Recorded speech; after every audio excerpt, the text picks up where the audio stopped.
You ever go back to something you loved as a kid and realize it wasn't necessarily just nostalgia? Well, that's me right now. Rewatching the 1994 Spider-Man animated series and realizing it goes way harder than it had any right to. And honestly, it might be one of the best versions of Spider-Man that we've gotten on screen. Before you try and, light me at the stake, give me a second to explain. First off, Peter Parker is a player. People who only watch the movies don't understand this. I'm not even kidding. Felicia Hardy, Mary Jane, and even Deborah Whitman, man had options, and what really caught me off guard is the writing. It's sometimes like legitimately sharp, surprisingly grounded, and somehow still full of that cheesy Saturday morning cartoon charm we all love, let's be honest.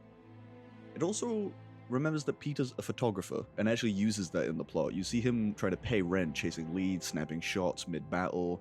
They don't gloss over it, it's baked into the character, as it should be.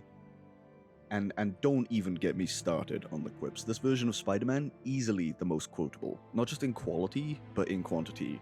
My man does not shut up, and frankly, that's perfect for Spider-Man. The voice acting too, absolute comedic gold at times. You can't escape me! I'll chase you to the ends of the earth! There's a rhythm to it.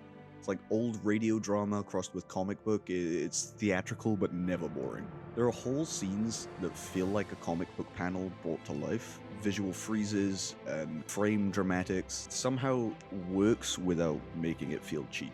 And the animation, let's talk about the animation. It's janky, let's be honest, but it's got personality. And you can feel the ambition, the experimental use of the 3D cityscapes, the stylized shadows, and sometimes clunky movement can still manage to feel charming. And it's like a weird dream of New York.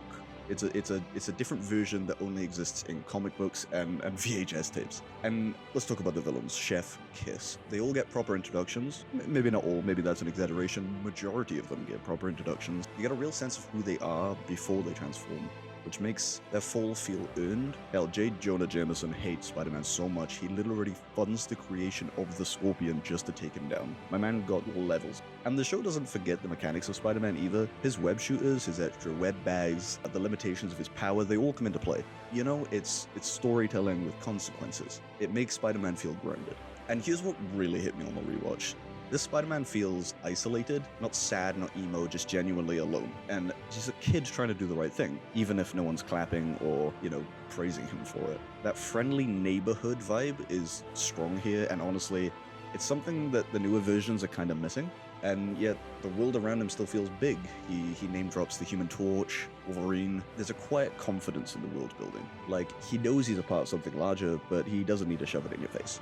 You don't have to do your homework to watch this show necessarily, and with how the MCU is right now, it's kind of the case a lot of the time, For me, the show also hits differently because it ties into how I got into comics. The first comic I ever owned was a Spider-Man annual, 2008, I think. It got wrecked over time, water damage and such, but my fiance got me the exact same copy and replaced it.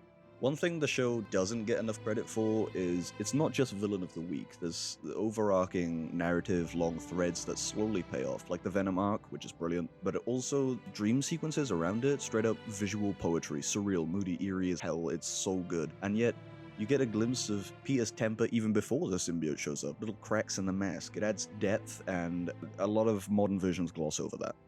Also, can we talk about the Hobgoblin for a second? Not only is he voiced by Mark Hamill, who is just absolute. My man devours the role. But also this version of the Goblin, my guy is not in it just for the power, he's not in it for revenge, he's just in it for the thrill, the vibes, the pure chaos. My man is in it for the love of the game. He's not some tragic Shakespearean villain, he's a dick with a glider, and that's just valid. So yeah, the 90s Spider-Man cartoon, it's more than nostalgia, it holds up. And from the voice acting to the villain arcs, the emotional threads, the self-aware writing, it's doing more than people realize. If you haven't watched it yet, or haven't watched it in a while, go back. Trust me, there's something comforting to the jank of it. Let me know your comments and tell me your favorite forgotten villain, because, I want to know what you guys miss about, Saturday morning cartoons and things like that. And that's about it, I think. Cheers.